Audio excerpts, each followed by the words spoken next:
Un poder opresor, un pueblo luchador, una revolución inspiradora.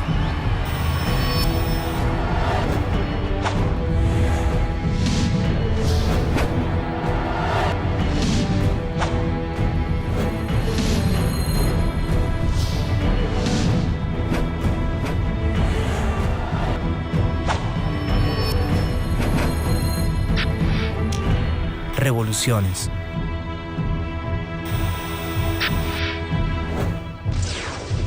Revolución de Bolivia.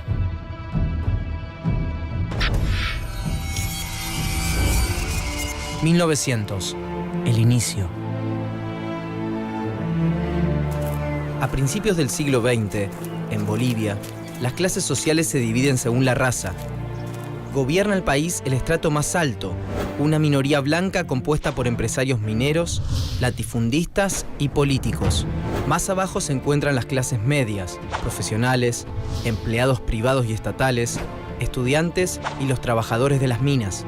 En el escalón más bajo están los pueblos indígenas, que representan el 60% de la población.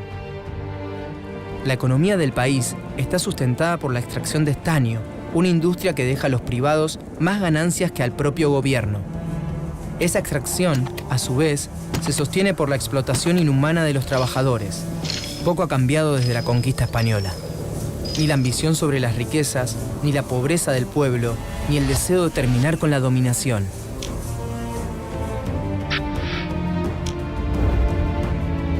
Illimani, de Arturo Borda, 1944. El Yatiri, de Arturo Borda, 1918. El Mendigo, Cecilio Guzmán de Rojas, 1919. Las empresas mineras tienen controlado al Estado boliviano y la oligarquía terrateniente concentra tierras expropiadas a los indígenas, que además se hallan presionados por los altos impuestos y son forzados a trabajar gratuitamente tanto para la prestación vial en la construcción de puentes y caminos como en las haciendas de los terratenientes. Como el voto está prohibido para los analfabetos, las clases bajas no pueden terminar con ese dominio. 1932. La Guerra del Chaco. En 1932 estalla una guerra entre Bolivia y Paraguay por el Chaco Boreal.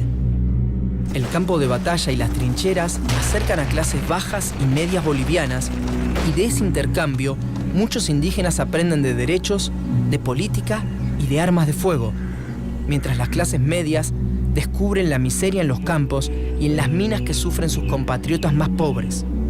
En esa comunión de clases nace la conciencia de la situación del pueblo boliviano. En 1935, Bolivia pierde la guerra, y esto provoca en la población el surgimiento de un gran sentimiento nacionalista. Muchos jóvenes del ejército, que repudian la actitud incompetente de sus jerarcas durante la guerra, entran a la política. Estos jóvenes oficiales inauguran un periodo de golpes de Estado y de gobiernos militares de izquierda que nacionalizan la petrolera estadounidense Standard Oil y crean los yacimientos petrolíferos fiscales bolivianos, promueven la sindicalización obligatoria de los trabajadores y crean un nuevo código del trabajo que reduce la jornada y establece un seguro social. 1939. Golpe de derecha. En 1939, el socialismo militar es desalojado del gobierno por la oligarquía, que retoma el control del Estado y coloca como presidente a Enrique Peñaranda, quien se vincula fuertemente con los Estados Unidos, prometiéndoles los minerales necesarios para la campaña de la Segunda Guerra Mundial que está en marcha. Durante el gobierno de Peñaranda surgen agrupaciones de izquierda y nacionalistas, entre las que se halla el Movimiento Nacional Revolucionario, MNR, fundado por intelectuales de clase media y alta, como Víctor Paz Estenssoro. Nombre: Ángel Víctor Paz Estenssoro. Lugar y fecha de nacimiento: Tarija, 2 de octubre de 1907. Origen social: medio alto. Profesión: político. El MNR Es nacionalista, antioligarca y antiimperialista, y es apoyado por algunos grupos militares y por los movimientos obreros y campesinos. 1943. Golpe a golpe.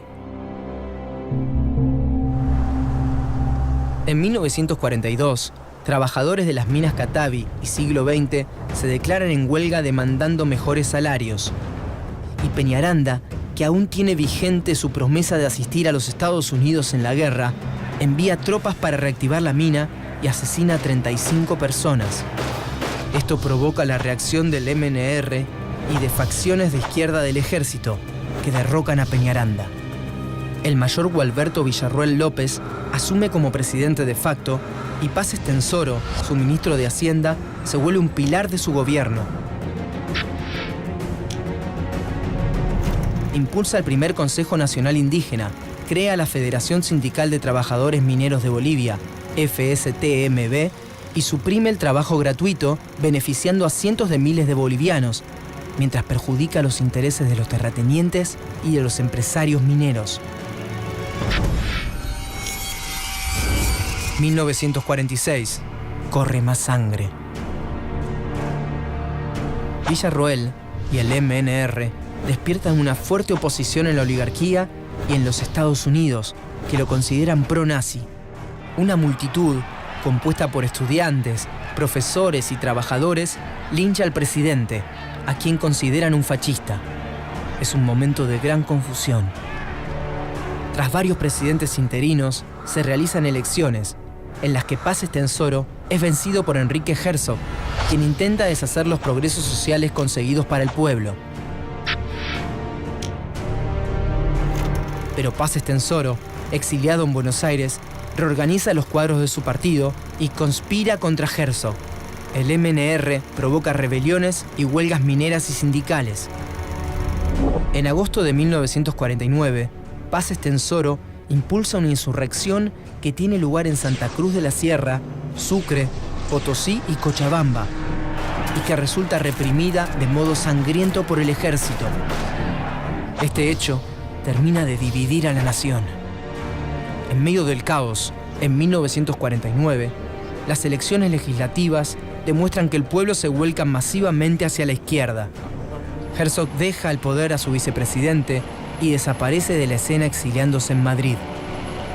Finalmente, el 6 de mayo de 1951, el MNR obtiene la presidencia para Paz Estenssoro. 1952. El pueblo al poder. Las empresas mineras intentan anular los comicios y darle el poder a una junta militar. Pero en respuesta, el 9 de abril, en La Paz y otras ciudades, emerge un levantamiento popular.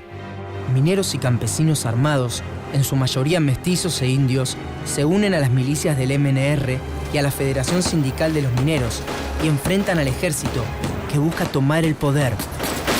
Los insurgentes reciben alimentos, abrigo y refugio de parte del pueblo. Y algunos miembros del ejército cercanos al MNR abren los cuarteles para armar al pueblo.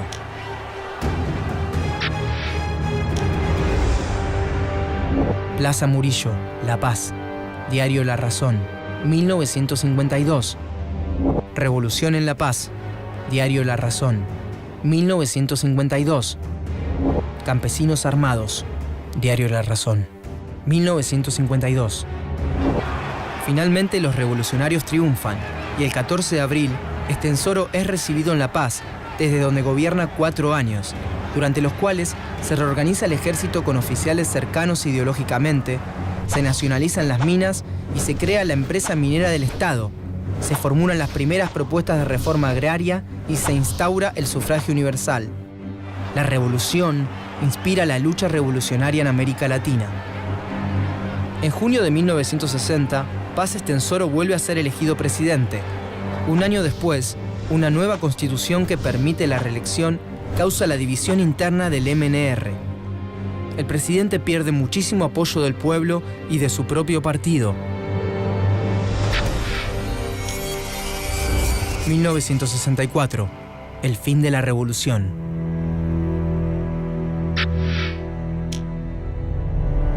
En las elecciones siguientes, los partidos opositores se niegan a participar y Paz Estenssoro es reelegido ilegítimamente. Y poco tiempo después, en 1964, es derrocado por el general René Barrientos, su propio vicepresidente. La revolución pierde legitimidad y esto provoca que mineros, opositores y campesinos se manifiesten en contra. El ímpetu revolucionario se diluye con el tiempo, pero demuestra el poder de los indígenas, campesinos y mineros organizados en la política del país. Un poder que recién en el 2005 coloca al primer presidente indígena en Bolivia.